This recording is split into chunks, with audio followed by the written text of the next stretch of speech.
Hawkeyes, your daily podcast on the Iowa Hawkeyes. Part of the Locked On Podcast Network, your team every day.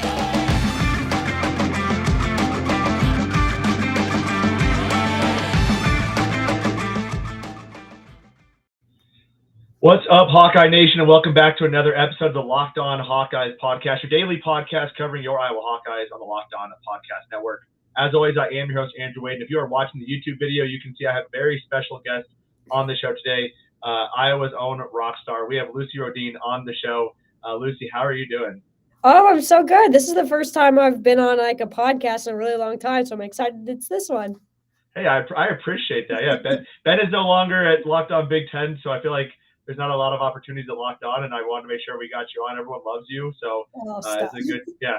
Also, I actually literally had recorded with Ben an hour and a half ago, and he compared meeting you to meeting Ed Ogeron. So you should feel very honored about that. Honored.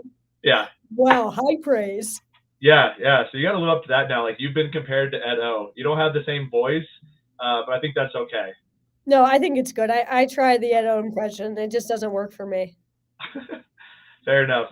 Well, Lucy, I appreciate you coming on. Obviously wanted to have you on. You are a huge figure in the Iowa Hawkeye world, and now you're doing some really cool stuff in LA, and you were actually at the Super Bowl, which is just truly amazing. So let's start there. How did you end up at the Super Bowl, and what was that experience like? So I work for a company called Wave Sports and Entertainment now, and I am their talent for their football programming. And so we're based in Santa Monica, and the Super Bowl was in LA this year. And they kind of like threw around talk of us going, but like I just honestly thought that wasn't going to happen. Like, we're a smaller startup. Like, I didn't think it was possible. And then finally one day we just had like a planning meeting, and I was like, wait, are you guys serious? Like, we're actually going to the Super Bowl? And so we started off, we did like the first week of Radio Row and like at the fan experience talking to people. We talked to a bunch of players. I got to meet Robert Gallery, which was like big for my little Iowa moment. Yeah. And then they got us credentials for the game, and they were really awesome creds where like we weren't in the press box, but we didn't have like a designated area. So we just stayed on the lower level concourse, just like walking around. So we had fantastic seats for like 90% of the game, which was so cool. It was like, it is an experience that, like I said this to you earlier, like it still doesn't feel real necessarily, because I'm like, holy shit, I went to the Super Bowl. Like, what? And it wasn't a prank. It really happened. And like, even when I was there, I was like, I don't think that I'm really here. Like, this does not feel like a real experience to me, but it was, and it was so cool and worked out perfectly. It was in LA this year.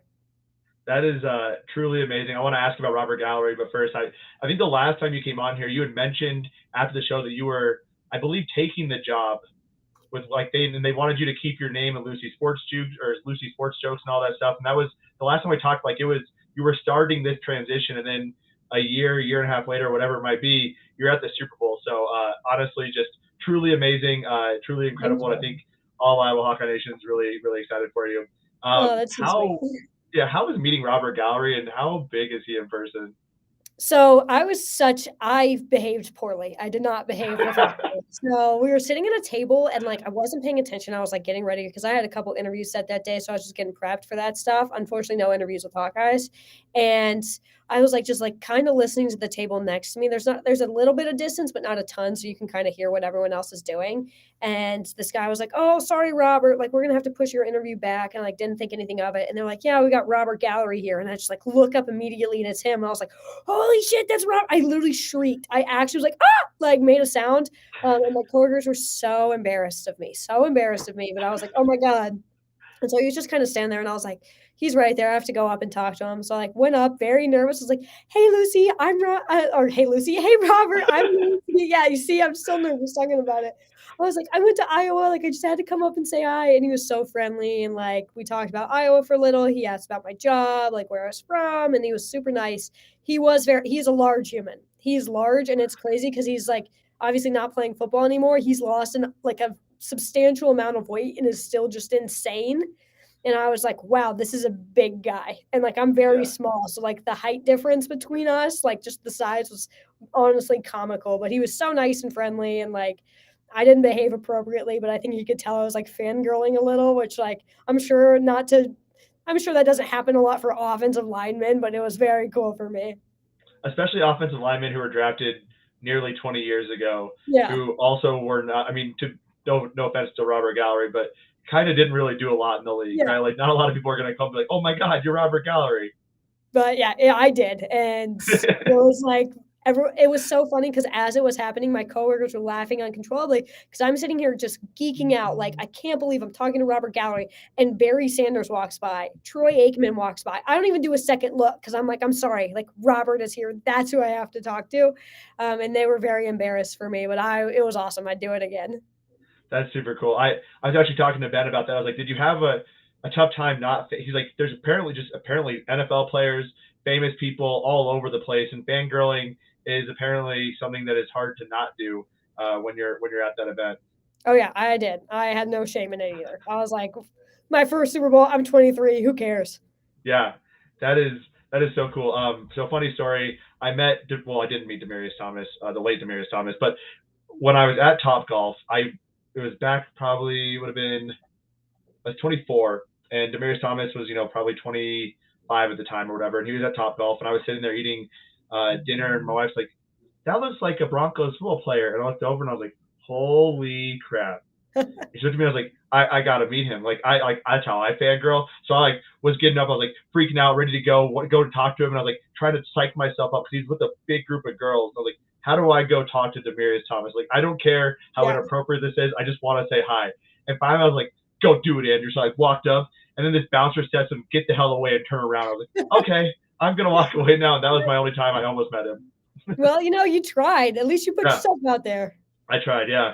It Maybe was he unfortunate. saw it happen. Maybe he watched it. Maybe I was the entertainment for the night, right? Like Exactly. he was like, man, remember that short little white kid who tried saying hi to me and got turned away from my bouncer? Pretty funny, right? Hey, it counts. I would lie and just tell people you met him. Yeah, I'll just go with that. Yeah, I met Demaryius Thomas. So who was the most famous person, or outside of like Robert Gallery, who was the coolest person you met at the Super Bowl? I got to meet Guy Fieri. That was probably the coolest. That was the funniest, and it like got the most traction online. But like just football players wise or / coaches, I did get to meet Coach O, which I was super excited about. I was very like nerdy over meeting him. I tried to meet Emmitt Smith. I had met him before, and I tried to get a picture, but he was like running away. It turns out he really had to go to the bathroom, so I was like, okay, I get it.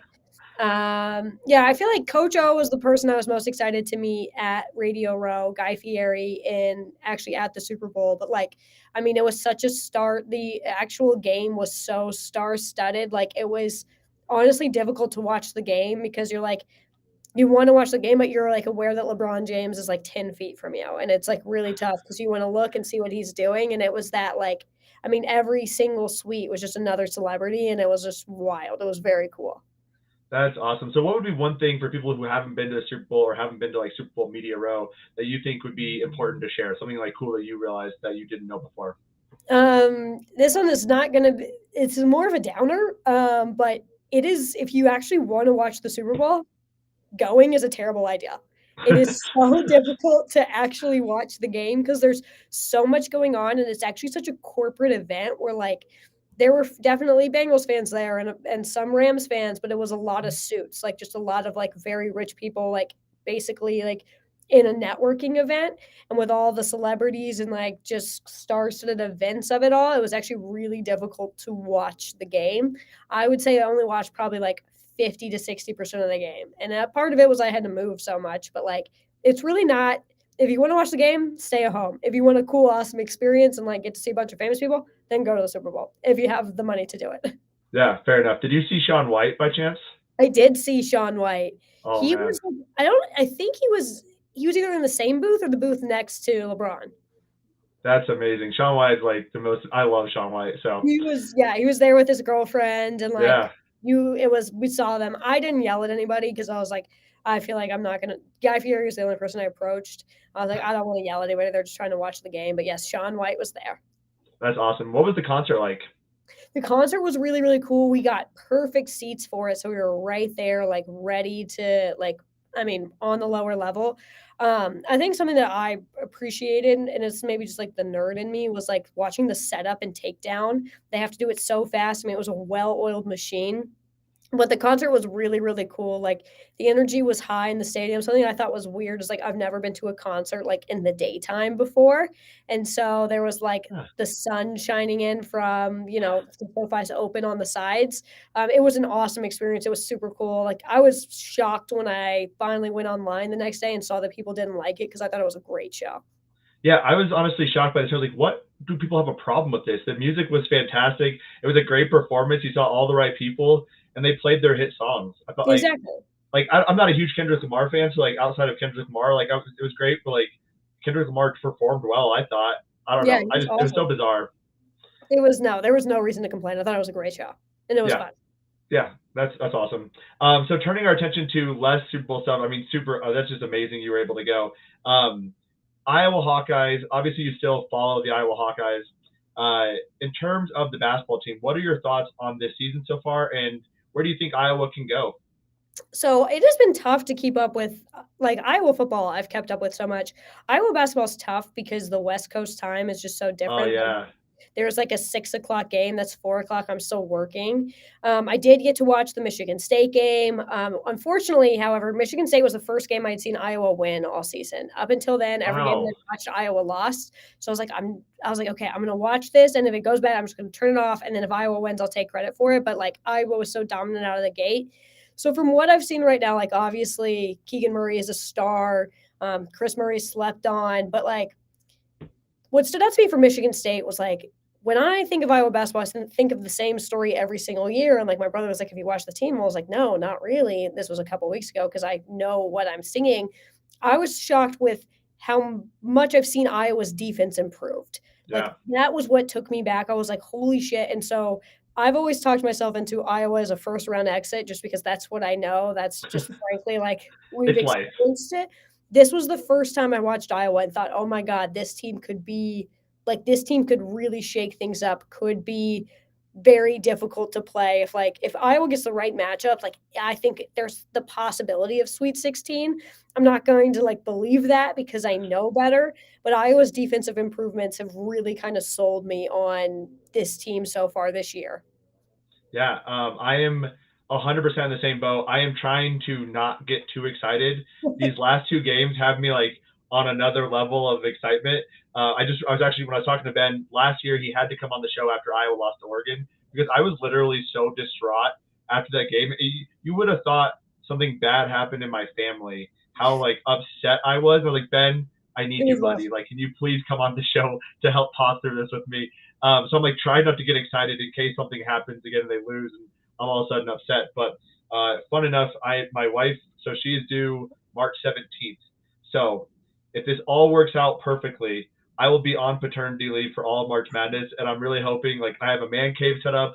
I'm gonna put Oh, like that's the nice. crib and all that crap inside my man cave, and just like hopefully baby sleeps and cries, and I watch Iowa basketball. So that'd be Yeah, the life that is hopefully.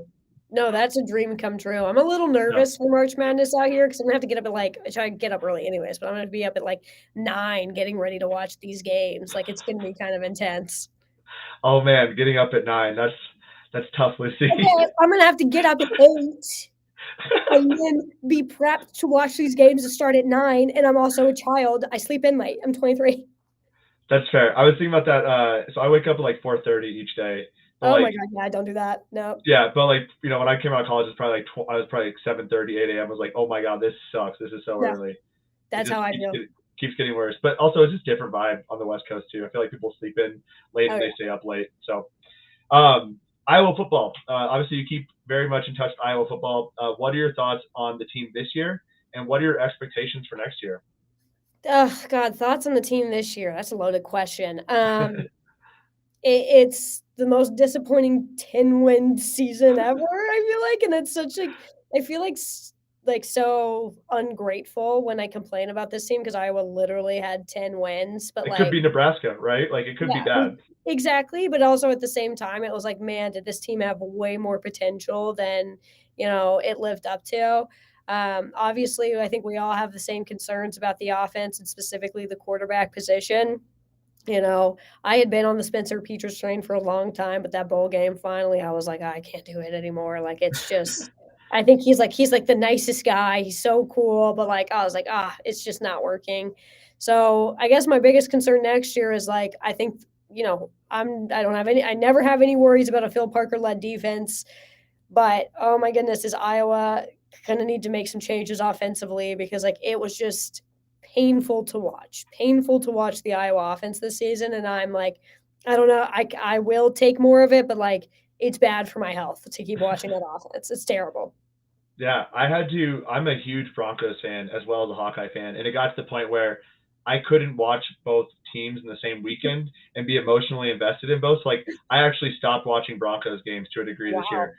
Yeah, like I was like, I can't do this. Like, I'm so pissed off on Saturday. By the time I'm getting happy again, the Broncos suck. And I'm pissed off. I'm going into the work week. I'm like, this is terrible.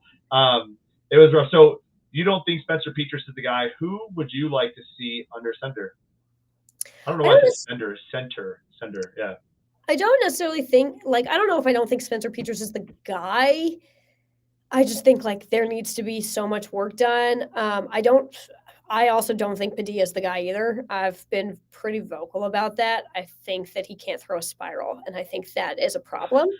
And who's wow, those are tough words. Well, no, I bet he's really, I've never met him. I'm sure he's a really nice person, but like he can't throw a spiral. And like that's a straight up like, obviously you want your quarterback to be able to do that.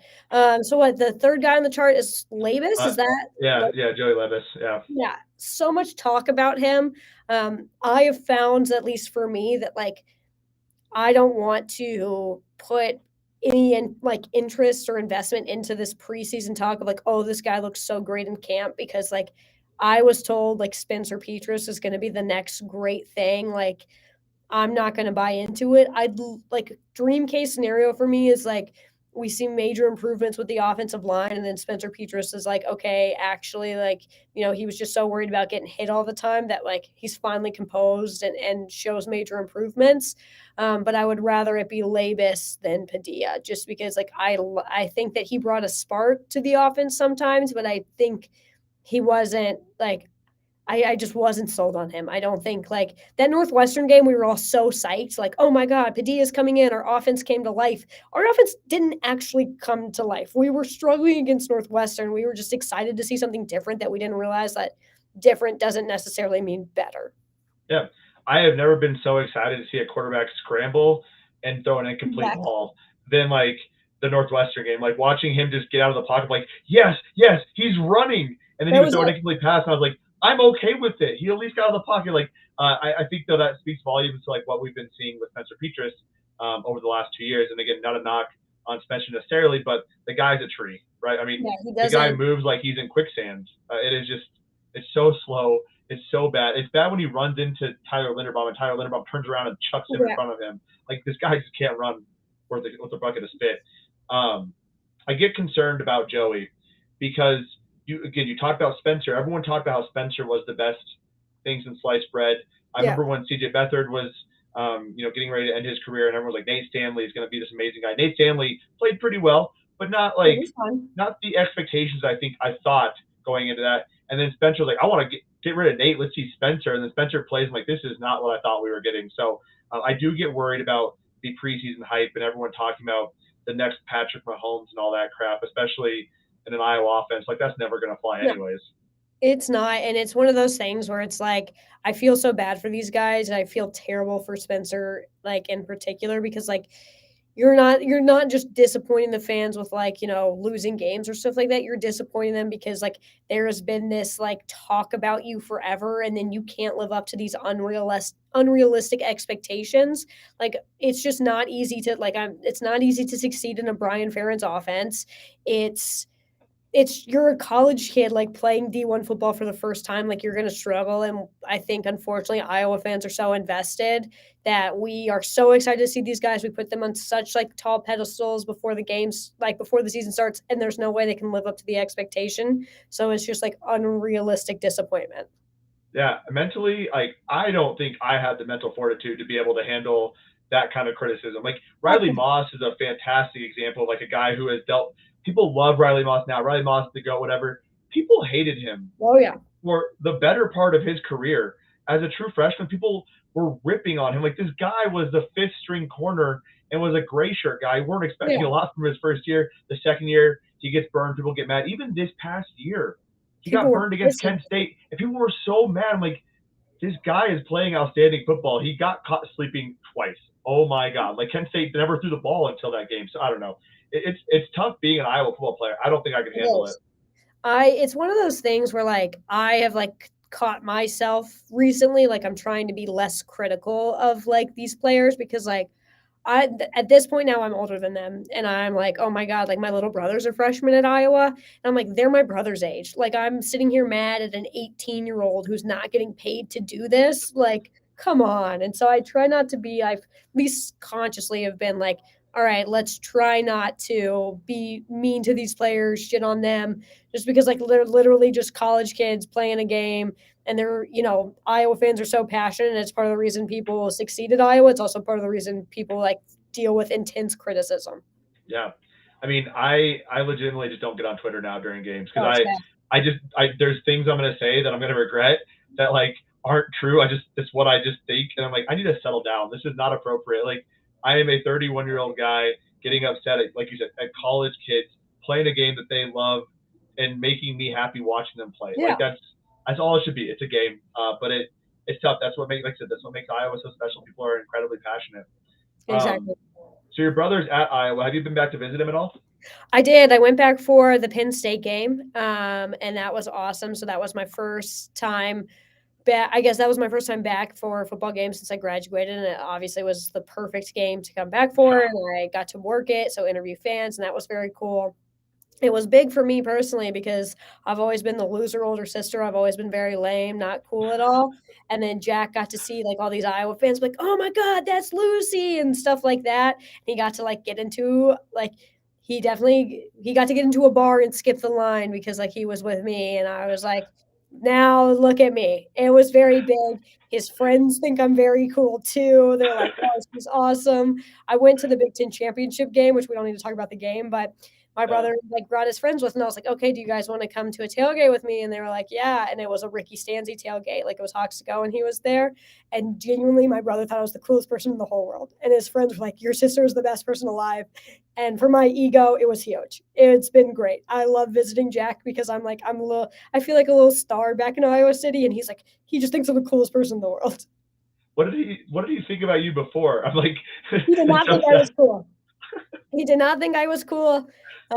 He was not interested in my life at all. And then he got to Iowa, and Jack is, when born and raised in North Carolina. So like he didn't have a bunch of Iowa fans around him. And now that he does, and they were like, "Oh, we know your sister." He's like, "Well, that's cool." And he uses it to his advantage. And I say, "Go for it. Drop my name as much as you want." Good for him. Good for you. What was it like being back? So I went back to Iowa City for the Iowa-Illinois game, and it made me feel real old. I'll be like, we went to like a couple bars. I was like, I'm old now. This is not okay. What was it like for you? Did you feel like it was still an okay environment? Or were you like, I've grown up a little bit from college? I've definitely grown up a little bit. I felt old too, which is wild because I graduated like 2 years ago. It happened so quick though. Yeah, because they closed Union down, they opened up El Rey's, like there were all these like different like I've never been to that bar before, which was wild. I felt old as in like I looked around and I was like, wow, I'm surrounded by a bunch of children. Like these are all very young kids, my brother included. But also at the same time, like every time I go back to Iowa, it's like it's such a grateful experience because like I'm always reminded how much how valuable that place is to me and the school and the fans and like it'll never get old like going into a bar and having someone come up and be like, "I love you so much." Like I had a girl come up to me and be like, "You're the reason I want to work in sports." And like that just makes me cry. Oh my God, that's amazing. I'll cry in a bar. Don't care. It makes me so emotional. And so I love going back because every time I'm there, I'm just reminded like, oh my God, I have this huge community of people around me who like, they don't know me, but they support me so much. And that's just, it's hard to put it in words. Like I literally, every time I leave Iowa, I feel so grateful and I've cried so many happy tears. That's amazing. Also, emotions are good. People need to be more emotional. Like it's just, let it out. It's okay. Like it's bad to hold that stuff in. Do you feel that support in LA still?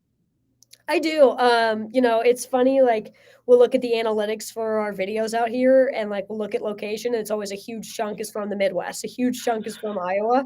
And it's the people who have, I'm so grateful for the people who have followed me while I was, covering Iowa have now followed me now. I'm just covering football in general.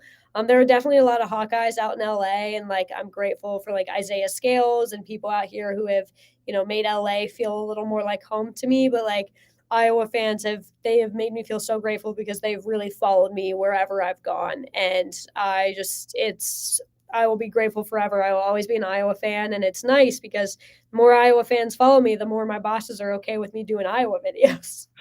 It's a win-win for you, right? So it is, everyone's happy. Yeah, I love that. Well, Lucy, final question for you. What's next for you? What's the goal, right? I mean, what's the long-term plan? That's a great question. So right now, I'm still here with Jukes, enjoying it in LA. I would say the goal is I want to keep making football content and keep getting more eyes on that football content, and eventually would like to take, my college football passion and bring it on the road. So like how I went to Iowa Penn State last year, I'd like to go to more college football games across the country, spread my wings a little bit, go into SEC territory, even though it scares me, but yeah, if I can just keep talking about football, specifically college football, I'm happiest person in the world. Like a Lucy Rohden tailgate tour. That's what I want. We call it, I don't know if I'm allowed to say it. I'm going to say it anyways. We would call it off Rohden because it's like how my last name is spelled but not pronounced, which I was like, that's pretty good. That's pretty clever. That's clever. That's not bad. So I do have one more question. You have a penchant for pissing people off sometimes because you don't care, right? And I think that's the best part. You're like, I'll rip on anyone at any time. It is hilarious. Are there any SEC schools where you don't want to go to? Alabama. I joined their Facebook group, made one satirical. Oh, the lights just turned off in the room I'm in. Oh, it's fine. I'm in the TikTok studio at our office. I made one Facebook group or post in the Alabama Facebook group, like satirically saying we should fire Nick Saban. They took the post down within 2 minutes, which that's fine. I get it. I got caught. It happens. However, certain Alabama fans found all of my handles across every social media platform and proceeded to cyberbully me daily for the next 2 weeks for a Facebook post that literally lasted 120 seconds. And I was like, okay, lesson learned, not messing with you guys again. Yeah, that's one of my good friends out here is an Alabama fan who did not go to Alabama, but his whole family. And love the guy to death, but he was talking about how disappointed he was in like the Alabama season. And I can't remember, it was like this year or last year, and I was like, dude, do you realize your worst season would be my happiest season ever? I'd be so content with making like a New Year's Six bowl, and you're like, oh, the New Year's Six bowl, this is garbage. Like our defense is bad. I'm like, your defense is one of the top 20 in the nation. Can you shut up? Like I struggle with empathy for Alabama fans. It just doesn't really work for me. They don't deserve it. You get national champions every year and then you want to complain the one year you don't. Absolutely not.